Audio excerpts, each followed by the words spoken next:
আসসালামু আলাইকুম গাইজ। তো আজকে আমরা নিয়ে আসলাম একটা ইয়ামাহা এফজেডএস ভার্সন 4। সো এই গাড়িটির এটা হচ্ছে আমার ফ্রেন্ডের গাড়ি, এবং এই গাড়ির উনি 6 মাস ধরে ইউজ করতেছে, মানে কেনার পর থেকে, এবং মোটামুটি 7,500 প্লাস কিলোমিটার চালানো হয়েছে। তো তার কাছ থেকে এটার এভরিথিং ডিটেলস, সাসপেনশন, কমফোর্ট সব কিছু একটা প্রকৃত ইউজারের এক্সপিরিয়েন্স জানবো, যাতে করে আপনারা যারা এটা কিনবেন ভাবতেছেন বা গাড়ির সম্পর্কে জানতে চান তাদের আরো হেল্প হবে। তো চলুন শুরু করি। শাকিল ভাই, কি অবস্থা আপনার? এই তো ভাই, আলহামদুলিল্লাহ। আপনি কেমন আছেন? তো ভাই আলহামদুলিল্লাহ। তো আপনার এই গাড়িটা সম্পর্কে একটু বলেন। আপনার তো এর আগে অনেক গাড়ি ইউজ করছেন, আমি দেখছি। জিক্সার, পরে হিরোর ছোট গাড়ি, বড় গাড়ি, অনেক গাড়ি ইউজ করছেন, আপনার অনেক এক্সপিরিয়েন্স আছে। তো সেই অনুযায়ী বলেন যে এই গাড়িটা আসলে কেন নেওয়া। আসলে ইয়ামাহার গাড়ি আমি আগেও চালাইছি। তো যেই কমফোর্টেবল পাওয়া যায় এবং কন্ট্রোলিং এবং ইঞ্জিন যে স্মুথনেস, এটার জন্যই আবার ইয়ামাহাতে ফিরে যাওয়া। তো এই গাড়িটা আমি এই পর্যন্ত 7,500 কিলো চালাইছি। চালানোর পরে এখন হাইওয়ে এবং সিটিতে রাইড করছি। দুইটাতেই আমি একদম কমফোর্টেবলি চালাইছি, কোনো একদম ধরনের হ্যাসেল ফিল হয়নি। একদম স্যাটিসফাইড গাড়ি নিয়ে। স্যাটিসফাইড। সো গাড়ির ইঞ্জিন পারফরমেন্সটা কেমন? আমরা জানি যে এফজেডএস যেই ভার্সনটা আছে বা এই যে সিরিজটা আছে, এটা আসলে কমিউটার সিরিজ। ইয়ামাহা এটাকে আসলে সেভাবে টর্কি বা হাই স্পিডের জন্য বানানো হয় নাই। তো কিন্তু এই যে ভার্সন 4টা, এটা অন্যান্য এফজেড ভার্সন 3 এবং 2 এর থেকে একটু বেশি, মানে টর্কটা একটু বেশি, ফিলটা বেশি পাওয়া যায়। সো ইঞ্জিন পারফরমেন্সটা আপনার কাছে ওভারঅল কেমন লাগে? আসলে ইঞ্জিন পারফরমেন্সটা এফজেড 2 এবং এফজেড 3 থেকে আপনি যেটা বলছেন ওইটাই। এটার টর্কটা একটু বেশি দেওয়া হয়েছে, যার কারণে যখন আমি হাইওয়ে রাইড করছি, ওভারটেকিং এর ব্যাপারে আমার কোনো ধরনের সমস্যা হয় নাই। থ্রোটল দেওয়া মাত্রই আমি ওভারটেকিং করতে পারছি।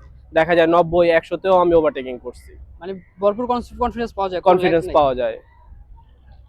আর সিটির ক্ষেত্রে সিটিতে কি এরকম মানে ভালো লাগছে? সিটিতে আসলে জানিনি তো ঢাকা শহরে কি পরিমাণ অনেক জ্যাম জ্যাম। হয়। সেই ক্ষেত্রে এই গাড়িটা চালালে কোনো ধরনের ব্যাক পেইন বা হাতে কোনো ধরনের সমস্যা হয় না, লং টাইম জ্যামে থাকলেও বা আর ধীরে গতিতে সিটিতে যখন চালালেও সমস্যা হয় না। জ্যামে থাকেন, হুম। কোন এলাকা, এখানে আমরা আছি বুড়িগঙ্গা নদীর তীরে গাইস। তো এখানে আশেপাশে ক্যারিগঞ্জ এলাকায় এবং চরের মধ্যে বেশ অনেক জ্যাম এখানে।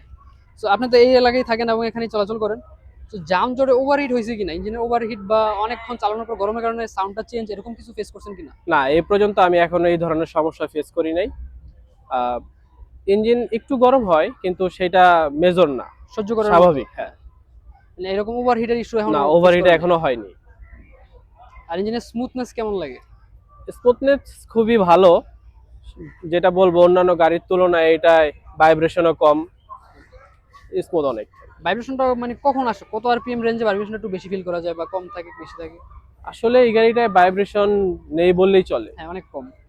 আপনার যখন 100-110 ক্রস হয়, তখন দেখা যায় একটু ভাইব্রেশনটা দেখা যায় হালকা, কিন্তু এটা সব তাও গাড়ির ক্ষেত্রে সিঙ্গেল সিলিন্ডার তাও আপনার এটা কোনো প্রবলেম নাই আর। মানে এত বেশি ফিল হয় না না। না, ফিল হয় না এটা। তো এফজেডএস যে ভার্সনটা, এফজেড এবং ফেজার, ইয়ামাহার এই গাড়িগুলো মাইলেজ ফোকাস এবং ডেইলি কমিউটের জন্য বেশি ফোকাস করে তারা তৈরি করে। সো এর যারা চয়েস করে, মাইলেজ এবং কমফোর্ট এই দুইটাই প্রধান, মানে ইয়া থাকে, জি। প্রায়োরিটি থাকে। জি। সো মাইলেজটা আসলে কেমন পান এই গাড়ি থেকে? মাইলেজটা আসলে আমি তো শুরু থেকে এই গাড়িটা চালাচ্ছি। আপনার highway city average, on average আপনি 45 যদি থেকে 50 পাবেন, যেহেতু যদি এফআই বলি বাড়ি। যে ঢাকার মধ্যে, শুধু ঢাকার মধ্যে এলাকা এবং আপনার যাতায়াতের জন্য যে বাজার মার্কেট বা আসলে ঢাকার মধ্যে আপনি কেমন পান? 40 থেকে 45 ইজিলি পেয়ে যান, ইজিলি। প্লিয়ন সহ বা ছাড়া? প্লিয়ন সহ। সহ আমি 45 প্লাস, সবসময় প্লিয়ন সহই চালাই। মানে 45 ইজিলি। ইজিলি। আর হাইওয়ে তো 50 পাওয়া যায়। হাইওয়েতে 50 অনায়াসে পাওয়া যায়। তো মানে কত স্পিড রাখলে 50 পাওয়া যায়? আপনার 60 থেকে 80-র মধ্যে। 60-80 এর মধ্যে মেইনটেইন হ্যাঁ। করলে পাওয়া যায়। আপনি আরপিএমটা মেনটেন করে চালালে আপনি এর থেকেও বেশি পেতে পারেন। মানে 55 পাওয়া সম্ভব। 55 পাওয়া সম্ভব। আমরা জানি এই গাড়ির মাইলেজটা আসলে অনেক ভালো। আমার এফজেড সিরিজের মাইলেজ নিয়ে আসলে কারো কোনো কমপ্লেন নাই। আর সবচেয়ে ইম্পর্টেন্ট বিষয় কমফোর্ট। এটাকে অনেক ট্রল করে সোফা বলে।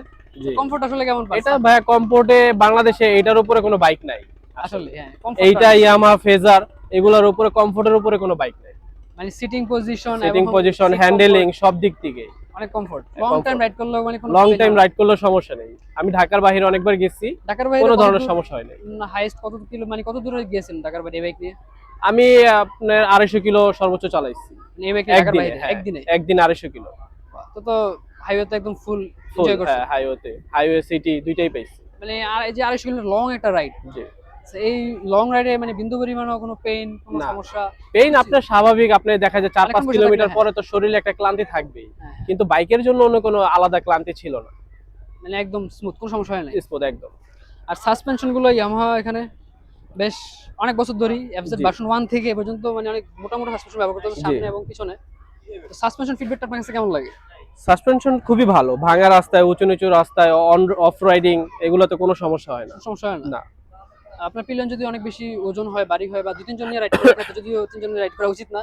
কিন্তু যখন লোড থাকে বেশি, আমার হুম। মানে বুঝেছি যখন বেশি লোড থাকে তখন কি কোনো সমস্যা হয় কিনা পিছন সাসপেনশন? আসলে তিনজন নিয়ে তো চালানো উচিত না, তারপরও আমরা এলাকার মধ্যে মাঝে বন্ধু মাঝে বান্ধব চালানো নিয়ে হয়? চালানো চালানো হয়। সেই ক্ষেত্রেও আলহামদুলিল্লাহ এই পর্যন্ত আমি কোনো সমস্যার পড়ি নাই আর কি। কোনো সমস্যা হয় নাই? না। আর এই বাইকে দেখতে পাচ্ছি যে সিঙ্গেল চ্যানেল এবিএস নাকি জি ডুয়াল চ্যানেল? ডুয়েল চ্যানেল ও, এটাতে ডুয়াল চ্যানেল ইউজ করা হয়েছে আমি জানতাম না। সো ডুয়াল চ্যানেল এবিএস এবং ব্রেকিং বাইট কেমন? যেহেতু সামনেও ডিস্ক এবং পিছনেও ডিস্ক ইউজ করা হয়েছে। এটা আসলে আপনি একদম নিশ্চিতভাবে কন্ট্রোলিং করতে পারেন। আপনি হাই স্পিডে থাকলেও, এটা যেহেতু ABS braking system, high speed থাকলেও আপনি আপনার মতো করে ব্রেক ধরবেন।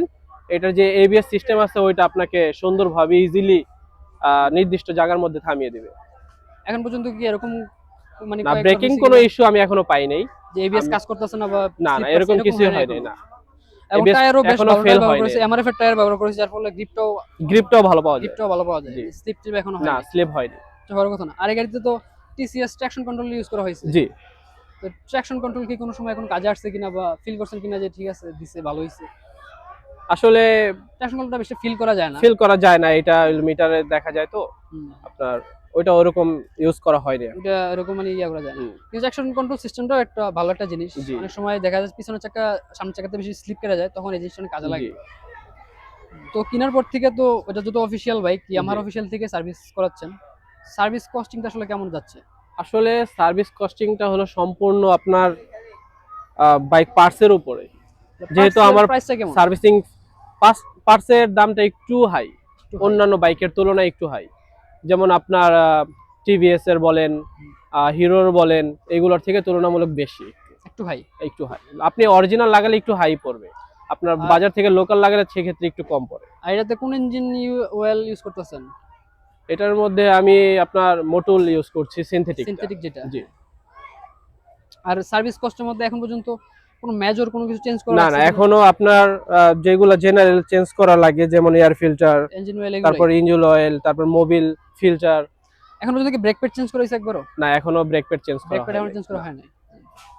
সো আপনার এই বাইকটা নিয়ে তিনটা ভালো দিক বলেন, যে তিনটা জিনিস আপনার কাছে খুবই ভালো লাগছে। আমার কাছে সবচেয়ে ভালো লাগছে হলো এটার কমফোর্টেবল এবং ব্রেকিং সিস্টেম এবং যে ইঞ্জিনের স্মুথনেস। তিনটা জিনিস আপনার এই সবচেয়ে ভালো তিনটা লাগছে। জিনিস আমার কাছে সবচেয়ে ভালো লাগছে। আর যদি বলি যে তিনটা খারাপ জিনিস বলেন? তিনটা খারাপ জিনিস বলতে আপনার দেখা যায় 115 উপরে উঠতে আপনার একটু সময় সময় লাগে, নেয়। সময় লাগে। দেখা যায় 15 উপরে উঠতে আপনার অনেক সময় লেগে যায়। মানে মোটামুটি 100 পর্যন্ত ইজিলি উঠে, 110 পর্যন্ত ইজিলি উঠে, এরপরে গিয়ে একটু আর এরপরে সময় লাগে। সময় লাগে। এটা একটা। হ্যাঁ। আর দ্বিতীয় আপনার, এছাড়া আমার কাছে আর কোনো খারাপ দিক মনে হয়নি। খারাপ দিক মনে হয় না? মনে হয় ভালো। তো আপনার এই বাইকটা যদি রেটিং করতে হয় 10-এ কত দিবেন? 10-এর মধ্যে অনায়াসে এটা 8.5 9 পাবে। 9, 8.5, 9 দিয়ে দিবেন? জি অনেক ভালো। জি। হ্যাঁ, বাইকটা আসলে কারণ ভালো, যদিও প্রাইসটা একটু বাংলাদেশের বেশি। রোড অনুযায়ী আপনার সবচেয়ে মেজর বেনিফিটটা হলো কমফোর্টেবল এবং আপনার যেই কন্ট্রোলিং এর ব্যাপার, হুম। এই দুইটাই হলো মেজর। কারণ আমাদের বাংলাদেশে তো ওরকম রাস্তা নাই যে আমরা সচরাচর আমাদের ডেইলি যে রাস্তা কিনা ভাঙা হ্যাঁ, থাকে অনেক বেশি। ভাঙাচোরা থাকে, এগুলো কমফোর্টেবলটাই আমাদের কাছে মেন ইস্যু। কারণ বাংলাদেশে তো আপনার 60-এর উপরে 80-র উপরে তো চালানো তেমন বেশি অথরাইজ রাস্তা নাই নাই। আর কি। জি। রাস্তা আছে বাট তত বেশি সেই রাস্তা ক্ষেত্রে নাই। এই বাইকগুলা একদম আপনার পারফেক্ট Perfect। বাংলাদেশের জন্য।